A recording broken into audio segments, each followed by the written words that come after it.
My name is David Lopez, a typical office worker. I lead a rather mundane existence, simply commuting between work and home each day, without any noteworthy accomplishments to speak of. When I initially entered the workforce, I aspired to climb the corporate ladder. However, my lack of strategic thinking, due to my personality, often results in me being assigned undesirable tasks that nobody else wants to do. My inability to refuse these assignments becomes a hindrance, and despite my diligent efforts, I remain an ordinary employee without any notable title. Nevertheless, there was a time when I experienced more happiness and smiled more frequently. I married my girlfriend, whom I had been dating since the beginning of my career, and it brought joy to my life. This marital bliss also served as motivation for me to excel in my job. Unfortunately, this happiness was short-lived. Are you suggesting that I should survive on this meager amount for another month? Several years into our marriage, my inability to achieve significant results at work began to frustrate my wife, and she often expressed her irritation.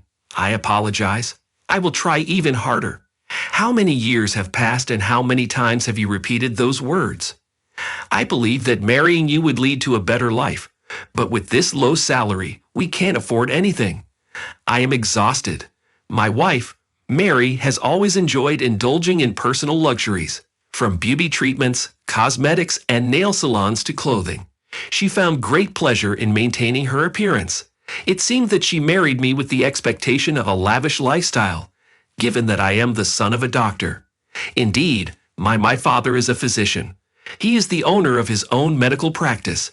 However, my father, who had a personality similar to mine, used to see his patients for very affordable fees and often provided care without making any profit for patients who were hesitant to seek treatment due to financial constraints. People can repay him in the future if they remember, as long as they are alive to do so. Money cannot be earned if you are not alive, my father used to say. Due to this, despite being from a doctor's family, we never lived a wealthy life. As a child, I never felt dissatisfied or questioned this way of living, and I am still proud of my father to this day. However, Mary decided to marry me without knowing this background, simply categorizing me as a doctor's son. So it turned out to be a completely different life than she had planned. And a few years later, I have had enough. If this is all we can do, there is no point in being with you. Let's get a divorce. A divorce. Please hold on, I pleaded. How many years do you think I have waited? I age just as much as you do. I need to start over while I still can. I definitely do not want to be a low-income wife like you for the rest of my life. With those harsh words, Mary left, leaving only the divorce papers behind. I was angry at myself for not realizing Mary's true nature and for not being able to prove her wrong with my job performance. 5 years have passed since then. I immersed myself in work to heal the emotional wounds. However, being not particularly skilled, I still couldn't achieve exceptional success. In the midst of my work performance, striving to maintain my status as a regular employee, a revelation came to light. Mary's words were about to come true. A sense of overwhelming despair engulfed me. During this disheartening period, an unexpected envelope found its way into my mailbox. I couldn't help but wonder, could it be from Mary? What does she seek now? To my surprise, the letter contained a wedding invitation from my long-lost ex-wife, Mary. It appears that she has found someone else to marry. The question lingered. Why would she send me an invitation? As I examined the postcard with bewilderment, a familiar name of a lavish chapel caught my eye. Could this be a grand hotel? Knowing Mary's tendencies, it was clear that she had chosen a wealthy man as her new partner. It seemed she intended to flaunt her happiness through an extravagant hotel wedding, emphasizing the stark contrast between her current life and the life we once shared. I felt no obligation to attend. After all, I was the one who was abandoned. However, I couldn't help but consider that perhaps my lack of success in my career was an unforeseen twist for Mary as well. After much contemplation, I let out a deep sigh and rose from my seat. This would be my final act. I would go to the wedding. Despite everything, Mary had stood by my side for many years, enduring my shortcomings. I could somewhat comprehend her desire to showcase her newfound happiness as a form of vengeance. From an outsider's perspective, she may appear remarkably compassionate. Nevertheless, I made the decision to honor her invitation. On the day of the wedding, we were fortunate enough to have splendid weather. I arrived a bit earlier than planned, and while enjoying a cup of coffee in the lounge, I gazed absent-mindedly out of the window. It was, indeed, her second nuptial ceremony, so I recognized a few acquaintances of Mary's who I had previously been introduced to. Unexpectedly, I overheard a conversation from the adjacent seat.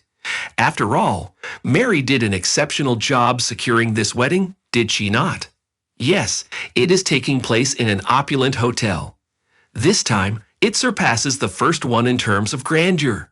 Yes, she used to lament that her first spouse was the son of a physician, but when she uncovered the truth, he turned out to be an average office worker without wealth. It is truly astonishing, isn't it?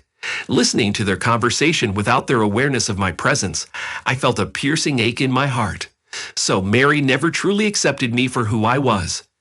I came to this realization when we went through our divorce, but hearing it from someone else's lips makes it even more difficult to bear. Prior to divorcing her first husband, she already had her sights set on her current spouse. I heard them remark, "Really? Well done, Mary. You planned it meticulously." I could hardly believe what I was hearing. So that means Mary was already involved with her current partner before she even ended our marriage. My pride was shattered into countless fragments. She held such disdain for me, yet she was the one engaging in infidelity. I began to regret even attending the wedding. Struggling to maintain my composure, I took another sip of my coffee, but my hand trembled uncontrollably. Just then, Mary appeared before me, fully prepared to make her way to the bridal suite. "You actually came. You're truly a kind individual, correct?" she uttered, mocking me with a sigh. Struggling to suppress my anger, I replied, "Consider it my final obligation. I'm glad you found happiness." I forced a smile. Displeased with my attitude, Mary continued to belittle me. "Isn't it marvelous? It's incomparable to the time spent with you. Here's a portion of joy for the unfortunate bachelor. Show some gratitude, won't you?" She sarcastically laughed. Just then, a man with a refreshing appearance approached her from behind. It was the groom, her new husband. "Mary, it seems like our relatives have gathered. Let's hurry to the bridal suite," he said. His name was Richard. He glanced briefly at me and gave a slight nod. Instinctively, I nodded back. Perhaps the groom was unaware that Mary had invited her ex-husband to the wedding. "There's still some time before the ceremony, so please make yourself comfortable," Richard said with a pleasant smile as they were about to pass by me. At that moment, an older man who was following the groom approached me. "Apologies for asking, but may I have your name?" he inquired. "Dad? What's the matter?" "Just curious," I replied, feeling uneasy under the serious gaze of the groom's father. "My name is David Lopez," I responded. "Lopez, is your father a doctor by any chance?" The groom's dad suddenly seemed agitated. Slightly taken aback by his intense presence, I nodded in response to his question. Immediately, the color drained from the groom's dad's face, and he raised his voice suddenly. "Richard, the wedding is off. Right now." "What? Ha! What are you talking about, Dad?" Richard exclaimed. What did in a surprising turn of events, I was taken aback and quickly rose from my seat. No, I did not do anything wrong. In the midst of my panic, the father of the groom knelt down before me. The crowd at the venue began to whisper and stir. "Dad, what are you doing?" I asked, bewildered. "No, really, what is happening?" Despite the groom's urging, his father remained bowed down, his forehead pressed against the floor. I was completely lost and had no clue about the situation. Mary, who was caught in this embarrassing moment, blushed with anger and started to express her frustration. "Can we just talk about this?" I pleaded with the groom's father to lift his head, trying to calm the situation. Eventually, he lifted his head and tearfully begged for forgiveness. "I am begging for your forgiveness. I have been unfaithful to Dr. Lopez." It appeared that the groom's father, Charles, had a connection with my own father from the past. To uncover the truth, I listened attentively as Charles hesitantly began to speak. Charles, the groom's father, was a fellow doctor like my dad. The story goes back to my early childhood. When Charles was a trainee doctor at the hospital, my dad had just started his own medical practice. My dad was highly regarded for his skills at a prestigious university hospital, and Charles, who was studying at the Associated Medical School, greatly admired him. He volunteered to train at my dad's hospital and learned various techniques. One day, Charles' wife gave birth. However, the infant was discovered to have a congenital heart anomaly. The cardiac procedure required for the baby was risky, and the chances of survival were minimal, which made the other physicians hesitant to perform the surgery. In a state of desperation, Charles sought advice from my father. My father agreed to assist and conducted the heart operation on the infant, successfully saving their life. Nevertheless, the medical expenses for the baby's cardiac condition were substantial. At that time, Charles, who was a trainee doctor, lacked the financial means to repay the entire amount at once. With tears streaming down his face, he humbly bowed and requested if he could reimburse the sum in installments. My father simply chuckled and declined, stating that someday, when Charles became an accomplished doctor with the capacity to remember him, he should return and settle the debt. He assured Charles that he would undoubtedly achieve greatness in his medical career. This was said to alleviate any undue pressure on Charles. Some time later, Charles was sent overseas to pursue medical studies and did not return to the United States for several years. Despite this, he never forgot his promise to my father and continued to save money for repayment. However, upon his return to the United States, my father's hospital had ceased to exist. The contact information had changed, and they had lost touch. The burden of being unable to fulfill his financial obligation had always weighed heavily on Charles' heart, and he had lived all those years without being able to rectify the situation. And today, by chance, he happened to encounter me at the hotel and was taken aback. He expressed that I observed a striking resemblance between the individual before me and my late father. I express sincere remorse for any offense caused. I implore you, allow me the opportunity to meet your father face to face and offer my apologies directly. Sensing Charles' overwhelming emotions, I maintained a composed demeanor. That action aligns perfectly with something my father would have done. However, my father has already departed from this world.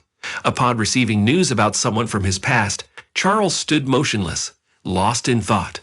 Unbelievable. He succumbed to cancer in such a sudden manner 3 years ago. Until that point, he had been seeking treatment at various medical facilities.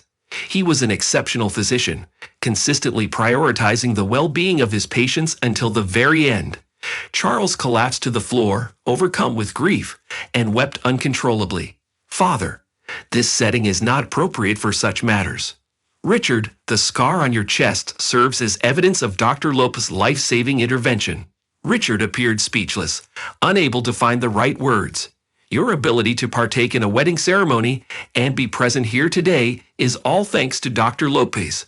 Charlize once again bowed to me and expressed her desire to repay the kindness she couldn't extend to my father. Please, in haste, I gently lifted Charles' face and extended my hand to assist him in standing up. Mr. Charles, I am genuinely filled with joy. Merely reminiscing about my father is sufficient for me. The fact that the life my father saved can now celebrate such a beautiful day like today brings me immense happiness. Being able to encounter tangible proof of my father's existence brings me solace. I am certain my father would also be pleased. Upon hearing my words, Charles burst into tears once more. Amidst the cheers and applause from the spectators, Mary was the sole individual glaring at me with an expression of fury. Eventually, the time for the ceremony arrived. The time approached, and the ritual took place as planned. An unforeseen incident occurred, causing a shift in my emotions from sorrow to a sense of pride and optimism. Subsequently, Charles insisted on reimbursing the medical expenses and the kindness my father had shown, resulting in a substantial sum of money being bestowed upon me from his savings. Moreover, Charles Hospital established a partnership with my company, greatly enhancing my performance and ultimately leading to my promotion. The benevolence and empathy exhibited by my father had come full circle, bringing me immense joy as I reminisced about the seriousness with which he approached his work.